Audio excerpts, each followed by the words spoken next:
Bonjour à toutes et à tous. Alors bienvenue pour cette matinée de la COP foncière. Donc certains d'entre vous étaient là le 22 mars l'année dernière. Et j'espère qu'il y a plein de nouvelles personnes qui sont là pour comprendre les enjeux du BRS. Alors c'est un sujet qui a pris une ampleur très forte, peut-être inattendue, mais bienvenue, avec notamment des annonces au Conseil national de la refondation, donc dans la restitution et dans les réponses du gouvernement au groupe de travail, il y a bien une attention portée au BRS, on en parlera.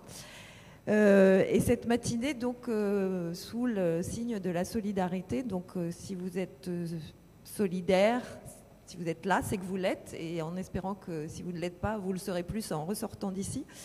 Et donc pour commencer, donc trois tables rondes qui vont aborder différents sujets. Mais pour commencer et poser les enjeux du débat, nous avons demandé à Alexandre Coulondre, qui est consultant, chercheur, plutôt économiste quand même, de venir un peu nous expliquer cette mécanique de fabrication du logement qui finalement ne répond pas bien aux règles de l'offre et de la demande d'une économie libérale, et ni à la régulation par la quantité. Donc c'est pas parce qu'on produit plus que les prix baissent. Voilà, le mécanisme du compte à rebours de la promotion immobilière et de la fabrication du logement fait qu'en fait les variables sont liées les unes aux autres, et quand il y en a une qui monte, toutes les autres montent. Donc la solution, et c'est la solution adoptée par le BRS, c'est peut-être d'isoler les variables les unes des autres, et en premier lieu le foncier. Donc Alexandre, je te laisse expliquer plus avant cette réflexion. Attention. Merci beaucoup Catherine, et bonjour à toutes et à tous, et merci pour cette invitation. Alors effectivement, on m'a demandé de faire une introduction sur le logement solidaire, et moi ça a été dit, ayant un tropisme économique, ça m'a renvoyé à la question de l'abordabilité du logement, et finalement à la question de la valeur du logement. Alors là, ce qu'on peut dire sans trop de controverses scientifiques, c'est que finalement les prix des logements augmentent fortement en France depuis au moins 30 ans. Si vous regardez la courbe du prix du logement, du prix des logements en France, elle est continuellement croissante, hormis dans une phase autour des années 2010 où il y a eu une stagnation. On peut dire que les prix ont fortement évolué à la hausse, avec des prix qui ont doublé en moyenne sur le territoire et triplé en 30 ans dans les grands centres urbains.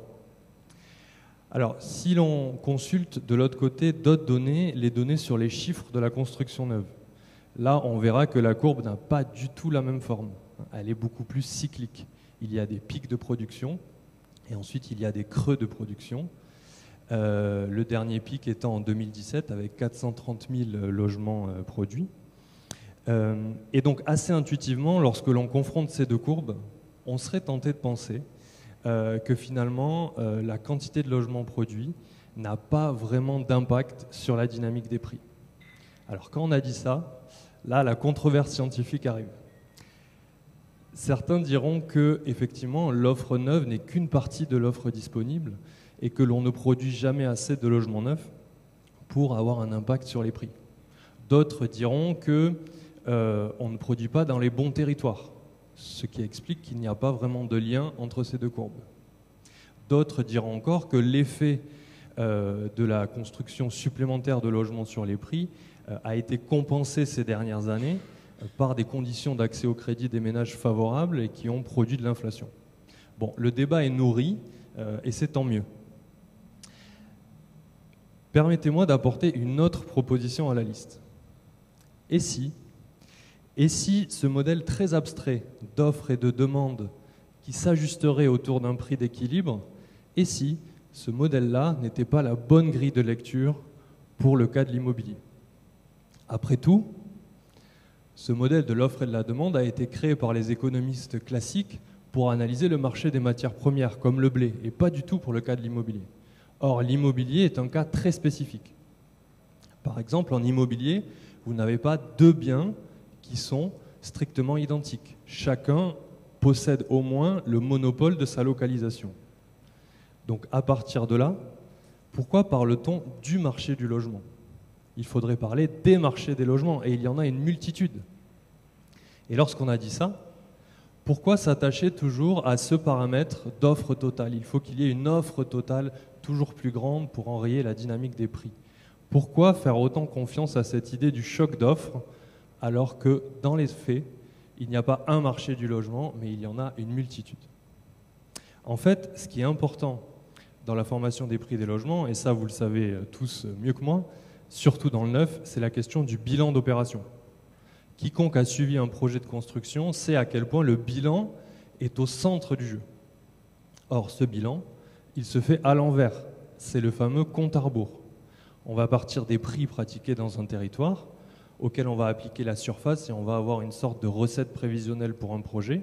À cela, on va enlever les coûts de construction, on va enlever la marge attendue sur l'opération, et ce qui reste sera consacré à l'achat du foncier.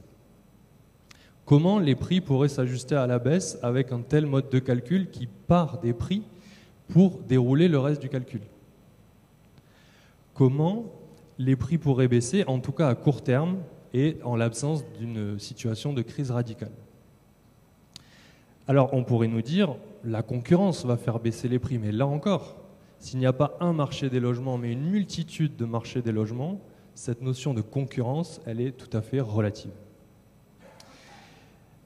Et même si l'on met en place des politiques foncières tous azimuts qui permettent d'alimenter le secteur avec un foncier à bas coût, on n'est pas certain que cela se traduise directement par une baisse des prix.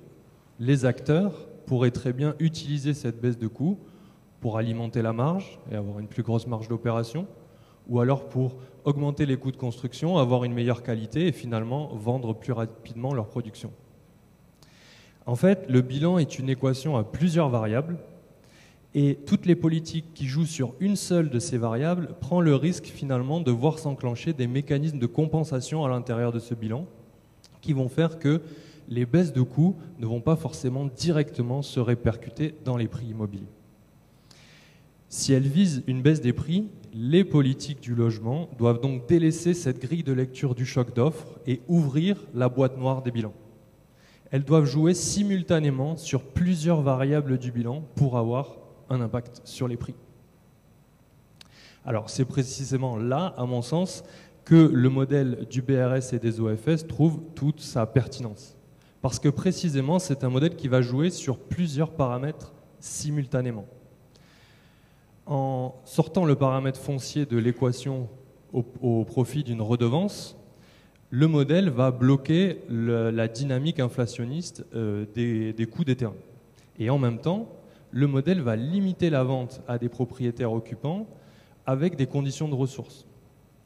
Ce qui va limiter finalement la tendance des opérateurs à toujours vouloir s'adresser au ménage le plus solvable d'un territoire.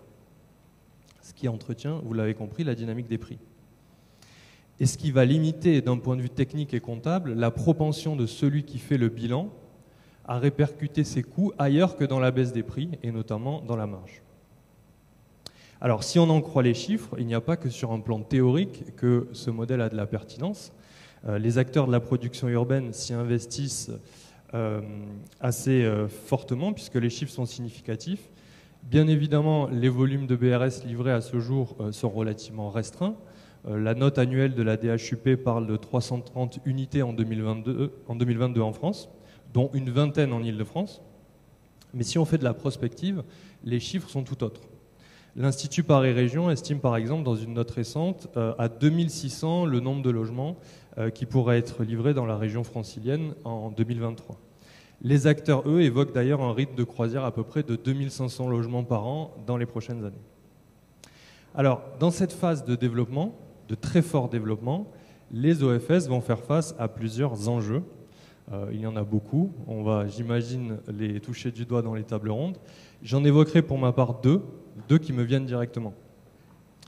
Le premier, c'est d'arriver à conserver la pertinence économique du modèle, à savoir de conserver simultanément les deux points de contrainte sur la mécanique du bilan, à la fois sur les coûts fonciers et sur les prix de sortie. Par exemple, avec le succès annoncé du modèle, il pourrait y avoir la tentation de relever les plafonds de ressources des ménages bénéficiaires.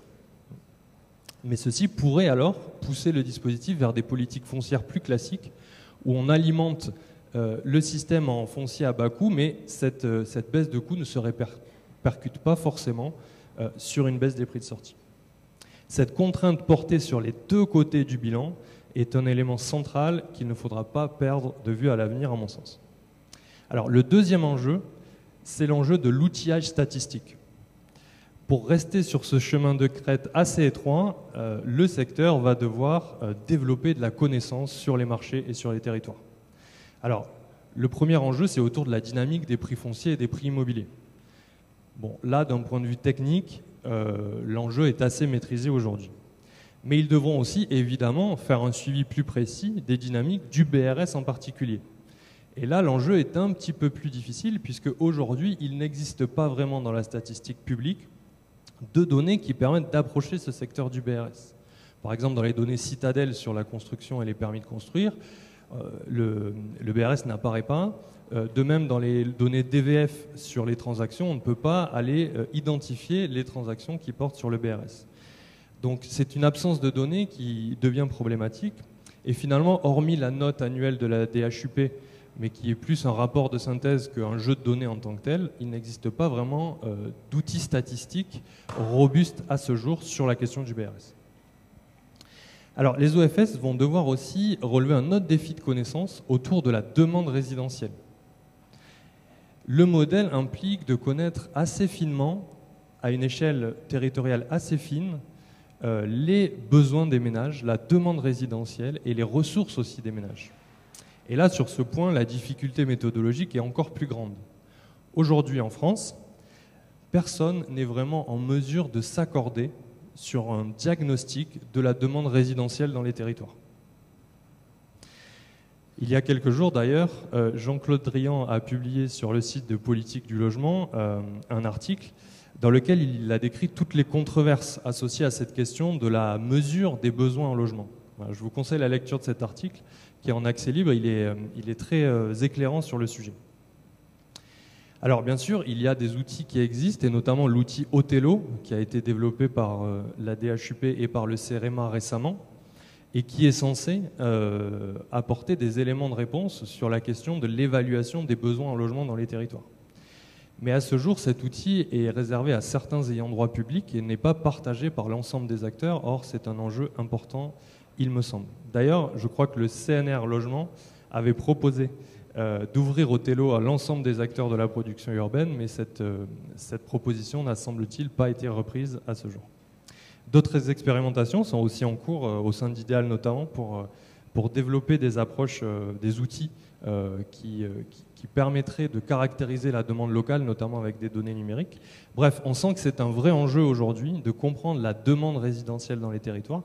C'est un enjeu pour le secteur du logement en général et pour le faire sortir de ces politiques d'offres, mais c'est aussi un enjeu pour les OFS en particulier, qui par définition doivent avoir une approche très fine de la demande locale, des besoins des ménages et de leurs ressources. Voilà quelques enjeux dont vous entendrez sûrement parler dans les tables rondes qui seront, j'imagine, très intéressantes. Je vous remercie.